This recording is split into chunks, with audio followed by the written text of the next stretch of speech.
പറഞ്ഞേ? നിനക്ക് ഇവിടെ വന്നിട്ട് സെപ്പറേറ്റ് ആയിട്ട് വാടക എടുക്കാൻ സെപ്പറേറ്റ് ആയിട്ട് വാടക എടുക്കാനല്ല. ഞങ്ങൾ കസ്റ്റമർ അന്ന് എന്തിനാ ചേട്ടൻ പറഞ്ഞേക്കണ? എന്തിനാ ചേട്ടൻ എന്തിനാ പറഞ്ഞേക്കണേ? ഞങ്ങൾ പൈസ ആൾക്കാരല്ലേ, അപ്പൊ അതിന്റെ കാര്യം ചെയ്തോളൂ. ഇല്ലേ, ഞങ്ങളുടെ അന്ന് ഒത്തീർപ്പായതാ. ഞാൻ കേസ് കൊടുത്തിട്ട് അന്ന് ഒത്തീർപ്പായതാണ്. ഈ ചേട്ടനും 4 പേര് കൂടിയിട്ടാണ് കേസ് കൊടുത്തത്. നമ്മൾ ഇപ്പൊ CSR പറഞ്ഞത് കസ്റ്റമർ എവിടെയാണോ അവിടുന്ന് പിക്കോളാൻ പറഞ്ഞത്. കസ്റ്റമർ എവിടെയാണോ അവിടെ നിന്ന് പിക്കോളാണ് പറഞ്ഞത്. മനസ്സിലായോ? നിങ്ങളോട് എടുത്തോളാറുണ്ട്. ഇല്ല ലാസ്റ്റ് ഒത്തുതീർപ്പായത് നമ്മളെ എഴുതി ഒപ്പിട്ട് വന്നത്. ഞാൻ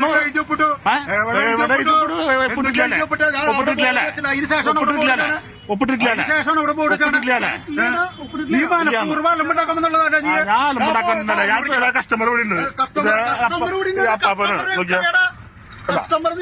പിന്നെ കസ്റ്റമർ എവിടെയാണോ അവിടുന്നാണ് ഞാൻ പിക്ക് ചെയ്യുക. കസ്റ്റമറിന് എവിടെയാണോ അവിടുന്നാണ് ഞാൻ പിക്ക് ചെയ്യുക. മനസ്സിലായോ? കാശത് പാർക്കിംഗ് ഫീ അടയ്ക്കണം നിങ്ങള്. പാർക്കിംഗ് ഫീ നിങ്ങൾ അടക്കണേ. പിന്നെന്താണ് എന്ത് പാർക്കിംഗ് ഫീ അല്ലേ? നിങ്ങൾക്ക് വണ്ടി ഇടാൻ വേണ്ടിട്ടല്ലേ? നിങ്ങൾക്ക് വണ്ടി ഇടാൻ വേണ്ടിട്ടല്ലേ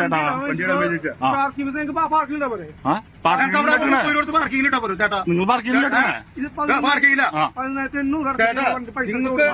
നിങ്ങൾ ഞങ്ങളിവിടെ വണ്ടി ഉള്ളിലുണ്ടല്ലോ. ഞങ്ങൾ വണ്ടി ഉള്ളിലുണ്ടാ. പിന്നെ നിനക്ക് ഇവിടെ പിക്കപ്പ് എടുക്കാന്ന് നിനക്ക് ആരാ എഴുതിയെന്നുള്ളത് അതൊക്കെ പെർമിഷൻ ഒന്ന് കാണിച്ചാ. എന്താണ് കോടതി ഉത്തരവുണ്ട് ഊബറിനെടുക്കാന്ന്. ഇത് നിങ്ങളുടെ നിങ്ങളുടെ സ്വന്തമല്ലോ. നിങ്ങളുടെ സ്വന്തമല്ലോ. എന്ത് പ്രശ്നം? അന്ന് പ്രശ്നമുണ്ടായിട്ട് അന്ന് CF ഞാൻ കേസ് കൊടുത്തിട്ട് നിങ്ങൾ 4 പേര് വന്ന് ഒപ്പിട്ട് ഓർമ്മയുണ്ടാ? അന്ന് എന്താ പറഞ്ഞേ? നിനക്ക് ഇവിടെ വന്നിട്ട് സെപ്പറേറ്റ് ആയിട്ട് വാടക എടുക്കാൻ സെപ്പറേറ്റ് ആയിട്ട് വാടക എടുക്കാനല്ല. ഞങ്ങൾ കസ്റ്റമർ അന്ന് നിങ്ങൾ വാടക ഞങ്ങൾക്ക് തടസ്സമില്ല. പിന്നെന്താ? അവിടെ പാർക്കിംഗ് തന്നുണ്ട്. കസ്റ്റമർ എവിടെയാണ് അവിടെ ഞങ്ങൾ പിക്ക് ചെയ്യും. കസ്റ്റമറോട് ബാഗ് തൂക്കി പിടിച്ച് അവർ അങ്ങോട്ട് വരിക. ഈ ബാഗിലൊക്കെ തൂക്കി പിടിച്ച് അങ്ങോട്ട് വരാ. നിനക്ക് മാത്രം പ്രത്യേകത ഓരോ വണ്ടിക്കാർ വന്നിട്ട് ഇന്നലും ഞാനൊക്കെ അവര് അവിടെ നിന്ന് കസ്റ്റമർ എടുത്ത് പോയി. നിനക്ക് മാത്രം അലമ്പടാക്കാനല്ല. കസ്റ്റമർ എവിടെയാണോ അവിടെ നിന്ന് പിക്ക് ചെയ്യുന്നത്. അതിനെന്ത് പ്രശ്നം? നിങ്ങൾ ഉത്തരവ് കൊണ്ടുപോവാ.